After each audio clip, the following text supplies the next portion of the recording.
Hello, folks. Welcome back. Thank you. Please be seated so that we can begin.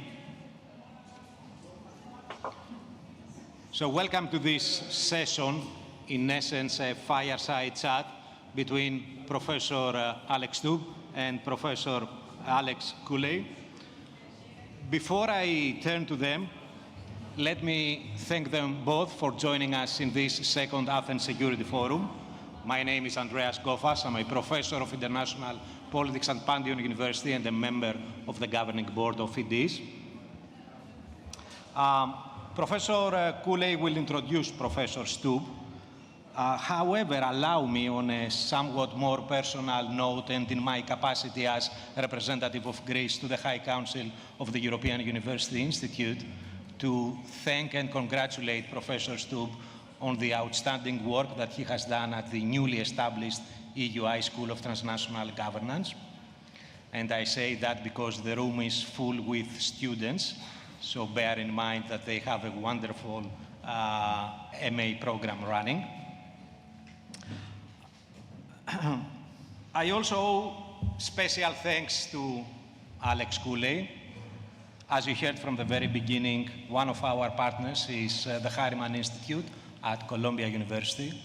And this is, of course, thanks to the leadership and mentorship and friendship of Alex, and I cannot thank him enough for that. We have just 30 minutes for this exciting session on the New World Disorder, which will take, as I said, the format of a fireside chat between Alex Stubb and Alex Cooley. So I turn to them, thanking them both for being with us today. Alex, Cooley. Andreas, thank you so much for that generous introduction. It's a pleasure to be with you today at the Athens Security Forum, and we have plenty to discuss. My partner in dialogue really doesn't require an introduction, but I'll make a brief one. Alexander Stubb is the former Prime Minister of Finland, Director of the EU High School of Transnational Governance, currently a presidential candidate, distinguished geopolitical thinker and commentator. We are thankful that he is taking time from the presidential campaign to join us today. His new book and also video series is entitled The New World Disorder. And in some ways, this conversation represents a couple of continuities. The first continuity is that between the two panels that we're sandwiched in the middle of, discussions of NATO, what's happening in Ukraine, responses to European security challenges, and then your next conversations on what is happening now in the Middle East and East Mediterranean. The second continuity is that this conversation actually began in Greece earlier this year with Alex, where we were discussing the outline of this argument he has about how world geopolitics is increasingly being shaped in this confrontation between the global West, the global East, but the key role is being played by countries in the global South. So my first question, and welcome, Alex, is given everything that's happened in the last few weeks, it seems to be very much in line with your argument. But tell us about the impact of developments in Israel and Gaza on these global order shifts as you see them. Yeah, sure, and thanks a lot for the invitation. And it's nice to do a fireside chat from Helsinki to New York to Athens. It's a good kind of combo here. Yeah, so my basic thesis is that, you know, we're living in the 1918, 1945 or 1989 moment of our generation when we sort of sense there's a big shift in world politics and world order, but we don't really know in which direction it's going. Of course, 1918 in the post-World War I era, they created the League of Nations, which was a nice idea, but didn't work out. We ended up with World War II. In 1945, they ended up with the UN, which more or less, you know, kept the Cold War stable, and we didn't go into World War III. And then in 1989, we all thought history ended and, everyone would convert to liberal democracy, market economy, and globalization. Now, for me, the sort of tipping point of this new order was 2022. And I guess the war that began it is Russia attacking Ukraine, but we can kind of see a continuum in Hamas attacking Israel and then Israel retaliating. So my basic argument here is that we have sort of about a 10-year window when we're trying to witness the formation of a new world order. We don't know exactly where it's going to sort of settle itself. And I think there's three sort of dynamics in play. One is competition. So states and other players are competing, economy, technology, geopolitics, et cetera, et cetera. The second one is conflict, which we're seeing state to state in Russia, Ukraine, and then terrorist organization to state with Hamas and Israel. Conflicts can be local, regional, or global. And then the third and final dynamic is cooperation. And of course, competition can spill into conflict, but the key is that we still need cooperation. And what's being challenged right now are the rules that are the basis for cooperation, and the institutions like the UN, IMF, World Bank, WTO. And what we need to do is to understand that you can't solve problems without cooperation. You can't solve climate or technology or demography or anything like that. And I think the war in the Middle East is just an example of when the US leaves a power vacuum, someone will fill it. Yeah, so let's talk a little bit about the links between what is happening in Ukraine and what is happening in the Middle East. Yesterday, Hamas released 2 Russian hostages in an act of appreciation to President Putin. And the Kremlin issued a statement saying, "We are grateful to the leadership of the Hamas movement for the positive response to our constant appeals."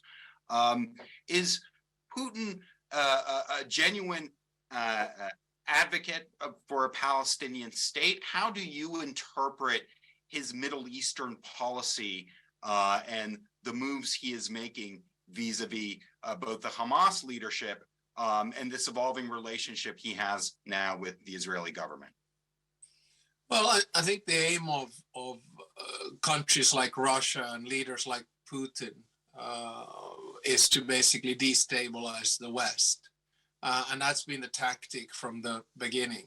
And that destabilization has taken various forms. One is disinformation and election meddling, as we've seen in 2016 and otherwise in the US. The other one is what Russia has been doing in the past few days here in Finland, is to send so-called asylum seekers, which are basically sponsored through international crime, but pushed to the Finnish border to seek asylum. Other examples include sponsorship, of course, of terrorist organizations in the Middle East, like Hamas or Hezbollah. So you have to ask yourself the question that who benefits from destabilizing the Middle East, or who benefits from destabilizing the Caucasus? And it's, of course, Russia. It's part of the Russian playbook, I'm afraid, and we just have to live with it. It's a way also of creating some kind of not a detour, but a coy to a certain extent, that keeps the West busy elsewhere. But in Finland, we're used to Putin. We have 1,340 kilometers of border with him. We know that he's very cynical. We know that Russian foreign policy is very cynical and zero-sum. So, that's why we've seen Russia involved in Syria. That's why we see Russia involved in the Middle East in general. It's all a zero-sum game. That's the way in which Russians think about foreign policy, I'm afraid. Yeah. So let's turn to this argument you have about the global South, and we've touched on some of these themes. Is there anything that Western policymakers in the EU and the US could have done differently in terms of framing the war in a way that would have been more effective in their outreach to the global South? Yeah, sure. I mean, and you just have to read the tea leaves of what the global South thinks about it. So we were, first of all, very, very quick in the West to interpret the first UN vote condemning Russia, 141, condemning, 35 abstaining, and 4 in favor of Russia as some kind of a, blanket sheet or a green light for the rest of the world supporting Ukraine. But, we didn't realize that the 35 countries that abstained, that's about half the world's population, or there have only been about 40 countries that have sanctioned Russia. 0 from Latin America, 0 from Africa, and only 4 from Asia. So, it's not this sort of mega support. And then you have to ask the question, why? Well, part of it is self-existence, and to a certain extent it's understandable because the war has ramifications on, say, energy prices or on wheat prices or on inflation, et cetera, et cetera. And the second one is the basic colonial past or burden that most European states carry. So there is this sentiment in the global South, no matter where you come from, India, Saudi Arabia, Egypt, Nigeria, South Africa, Brazil, you name it, that, listen, guys, don't you come and lecture us about peaceful coexistence and independence and state sovereignty. Because you guys didn't get it right in the 1900s. And I think they're partially right. So I think we need to be a little bit more humble in the way in which we approach the global South and the rest of the world, because the truth is that the global South, say 125 countries, they don't want to choose between, the global East and the global West, or between democracy and autocracy. They want their own space. They want to have agency. They want to have economic growth. They want to have welfare. And then if we are so concerned in the global West about, their form of governance, well, let's be a little bit more dignified about the way in which we drive our own foreign policy. So I think we framed the war wrong from the beginning. It's understandable. Yeah, and this framing it also in terms of, supporting Ukrainian democracy as opposed to Ukrainian sovereignty, perhaps also could have been done differently. Yeah, because of course, countries in Africa understand what colonialism means. And basically what Russia is trying to do is to colonize Ukraine. It is basically trying to deny the identity and existence and sovereignty of the country, which of course means attacking its institutions, including democracy, but it also means attacking its culture, its currency, its way of life, its cultural statues and general identity. That's what Russia does. It's a vulgar and cynical way of driving foreign policy. And then, of course, we should have been better at explaining that. I think Zelensky himself is much better at explaining it than we are. And it's something that we simply have to learn from if we want the new world order to be a little bit less like a disorder that we have right now. Yeah, I think not only the countries that you mentioned that abstained, but even countries that condemned Russia in that initial resolution have positioned themselves in this way in which they do want to sit on the fence. I'm thinking of President Lula of Brazil, who last year issued the statement that Zelensky was as much to blame for the war as President Putin, and that Latin American countries were not going to send weapons to Ukraine. What struck me as especially interesting about that episode was how much the Biden administration had been prepared to support Lula in a very close presidential campaign against Bolsonaro. And in fact, we're getting ready to have very public communications type of campaign in the case Bolsonaro did not leave office after having lost that. And in some ways, they saw that as almost a personal kind of betrayal to this support and loyalty. On the other hand, Lula was not only just sort of expressing kind of a long-standing perception about the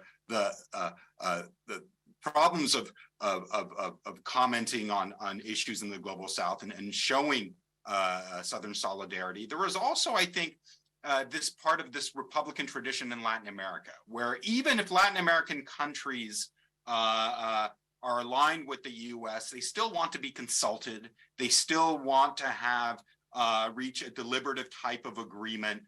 They don't just want to be rubber stamps for what the US does. And so I thought that episode was also indicative. I want to switch gears now to your own country in Finland. And you have been at the center of a lot of these geopolitical changes. Finland is now a NATO member. This is something that has long been discussed and debated in your country. And one of the real geopolitical impacts of the war was Finland's membership and accession. Tell us about Finland's entry into NATO. How does that change your country's security equation and strategic thinking vis-a-vis some of these challenges, including this long border that you must manage and govern? Yeah, I mean, as boring as it might sound, it doesn't change that much, but it changes a lot. And by that, I mean to say that, you know, in the 1990s, when the Cold War ended and the Soviet Union collapsed, we finally had the free choice of joining Western institutions. We'd always been close, but no cigar, as they say. We'd been in EFTA and we had a Fin-EFTA agreement, so on and so forth, and we're in the EEA. So then we had the choice of joining the European Union, and we had to drive it through a referendum in 1994. And by the way, there's a Greek connection because Pangalos was the main negotiator, the Greek president. It was a bit of a rough ride, if I may he rest in peace, but nevertheless. And at the same time, I think the political leaders of the time thought that we can't drive two referenda, one to NATO and one to the EU, because the NATO one had been lost. I make that as a preface just to make people understand that then we took a choice of having or being as close to NATO as possible. So we had Partnership for Peace. We were involved in KFOR and in ISAF operations. We bought 62 F-18s to make sure that we're very integrated into the American Air Force, et cetera, et cetera. So then when the moment came that we had to join or wanted to join NATO, I had always been an advocate, but I was in a minority. It could happen overnight. So we had the fastest accession negotiations in the history of NATO. And, you know, I kind of understand NATO. Listen, we have compulsory military service, 900,000 men and women that have had military schooling, 280,000 reserves that we can mobilize at wartime. We have 62 F-18s. We just bought 64 F-35s. We have the biggest artillery in Europe together with Poland, somewhere between 1,500 to 1,700 cannons of various forms. We have over 200 Leopard tanks. We have a defense missile system in the air, which is called JASSM, JASSM, in the sea, which is called Gabriel, and on the land, which is called GMLRS. So, you know, we're a safe pair of hands for NATO to have. And that's why we're also doing a defense cooperation agreement with the US, which means that the US can move troops quite freely on our territory and bring military material as well. So, you know, it's a change, I guess, in mentality that we're now part of an alliance, but we don't see ourselves as free riders. We're security providers, not security consumers. And I think all of our NATO allies, including Greece, knows that. Yeah, thanks for that. In terms of the future of NATO and EU, these institutions that you've discussed and the challenges that they're now facing, you know, given what's happening in Ukraine, given what's happening in the Middle East, the institutional makeup of the so-called Global South both relies on existing institutions, not the EU and NATO, but certainly the UN, multilateral organizations as we know them, but also new institutions, right? That countries like China and Russia are both founding and expansion. We've seen the expansion of the BRICS. We've seen an expansion of the Shanghai Cooperation Organization. So we're seeing the fabric of the non-West increase. I get both as an analyst and as a policymaker looking forward, are the existing architectures in which European security identity and integration have been founded, are they adequate to this geopolitical moment? Or do we also need new types of connectivity between old and new institutions, or new fora to have discussions between the global West and the global South? How do you view the kind of institutional capacity of Europe as it faces the future? Yeah, well, I'm writing a book called, as you mentioned, The New World Disorder, and one of the chapters actually deals with international institutions. And when I was working on them and doing the research, I was a bit shocked by the number of international institutions that exist, and they have mushroomed, since World War II. But I guess it's safe to say that there are a few key institutions that are trying to manage and contain key big policies. The UN, of course, is in charge of peace, and on top of that, it has special agencies that deals with, everything between refugees to climate.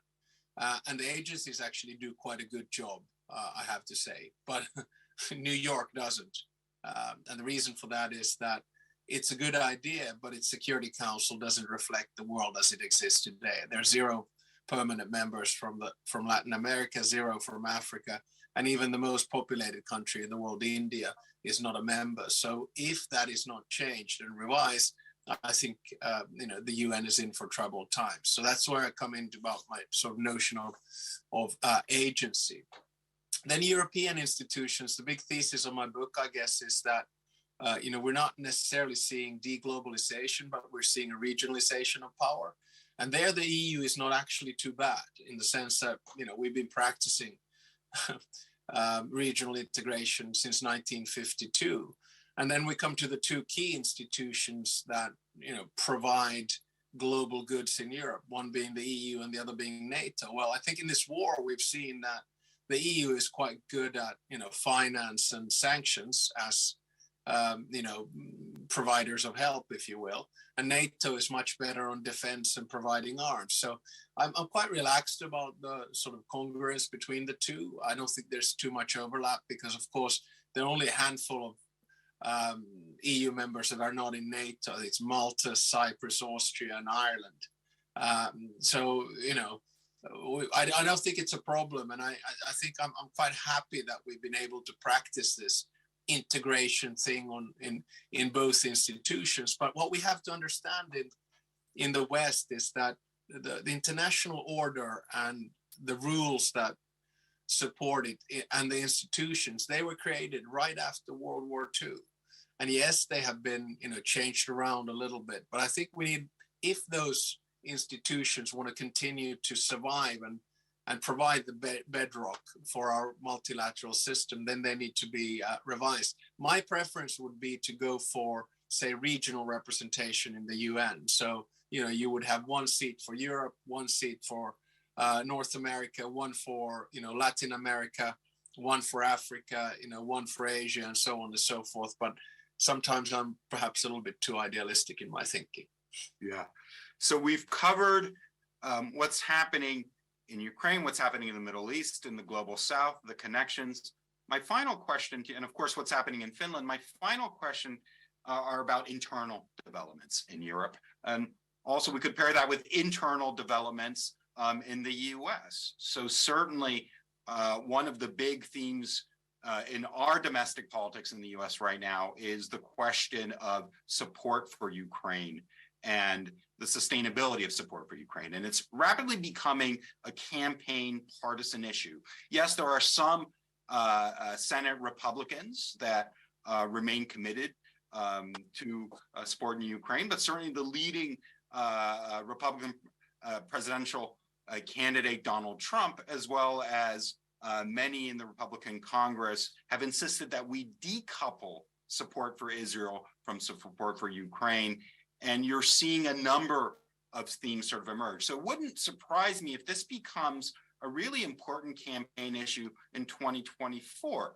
At the same time, in Europe, we're also seeing some trends, the election of candidates that don't necessarily support the transatlantic alliance or strong support for Ukraine to give it the tools that it needs on the battlefield.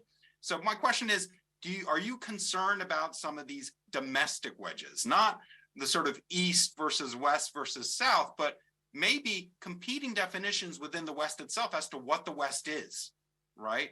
A more kind of insular looking West versus more outward regional looking West. Sure, I think that's pretty much the ebb and flow of international relations and of democratic societies. You know, sometimes it's about market, sometimes it moves towards state, sometimes it's about international, then it becomes national again. Sometimes it's transatlantic, or then for you guys, sometimes Pacific. But the optimist in me says, and you know, looking at the silver lining, that actually these two conflicts that we're witnessing right now on full scale, Russia attacking Ukraine and Hamas attacking Israel in the war around the Gaza Strip, they are actually unifying moments, I think, for both Europe and for the US. I mean, the US has been very engaged with the war in Ukraine, and I believe it will continue to be so because the alternative cost for the US is too high, no matter what J.D. Vance and other senators might, you know, talk about. And I think right now engagement in the Middle East could actually lead to stabilization of Middle East again, because the US has to be engaged. And I actually think that you should see these two conflicts hand in hand. And I think the need of funding for the conflicts coming from the US is quite different. Now, does this mean that we have this sort of Western unity forever, and you know, green fields and peace signs and rainbows and love and the rest of it? No, I don't think so. I mean, there are going to be movements. We've seen some movements here in Europe in elections where, you know, parties or leaders that are basically pro-Russian or at least not into supporting the war, they have popped up in Slovakia. And of course, we've seen Hungary, but then again, we've seen it go the other way in Poland. So, you know, it goes back and forth. And I think sometimes the pundits and analysts, they get a bit too het up about these small movements. So I'm relaxed now. However, there are two things that keep me up at night concerning the US. And you know, Alex, that I'm a very pro-American and I've done my undergraduate work in the US. One thing that keeps me up at night is the polarization of the US. I think the political culture right there is toxic. It's horrible to watch, to be honest. It's uncivilized in many ways. And then the other one is American isolationism. And I'm afraid no matter how warmly we speak about Biden, you know, he's taken on board a lot of the Trumpian America First type of thinking. I think the IRA, the Inflation Reduction Act, is pure protectionism. You know, it flies into the face of the WTO. I think CHIPS Act is the same. I mean, I'm not blaming the US for doing that, but I'm just stating a reality that American engagement is important to have, but right now it is moving on the economic side in the other direction, but on the political and security side, it's still there. So I think the jury is out, and there'll be a lot of screaming and shouting before the US elections in 2024, and we'll all be following it with great interest, that's for sure. It's the biggest election in the world, always. It is, and we are running close to the end of time for our segment. And you are now a presidential candidate.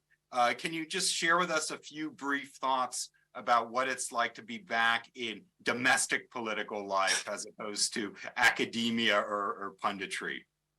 Yeah, I mean, I quite like it. It wasn't really in the cards. I mean, I had done my for God and country, as they say, because I had been foreign minister, finance minister, prime minister, but then when Putin and Russia attacked Ukraine, and when we started to become NATO members, you know, at home we began having a conversation that should we go for one more round, and this wasn't part of the plans. I quite enjoyed the academic world, but now I'm here. We have 9 candidates. The opinion polls in my part are looking very good, but I always stay focused in these elections. It's my 8th election. All the 9 candidates, I would argue, are good. You know, so very serious candidates have foreign policy experience. The debates that we have are actually extremely diplomatic. There's no, you know, mudslinging or anything like that. So it's quite unusual. But the reason for that is that for us, foreign policy, you see, is existential. You know, we have that border with Russia, and we understand that if we start screaming and shouting at each other, that leads to internal polarization, and internal polarization is dangerous for a country like Finland. So we're very unified. The nice thing is, if I may finish off with this, is to say that, being prime minister, a lot of people want you to fail for political reasons.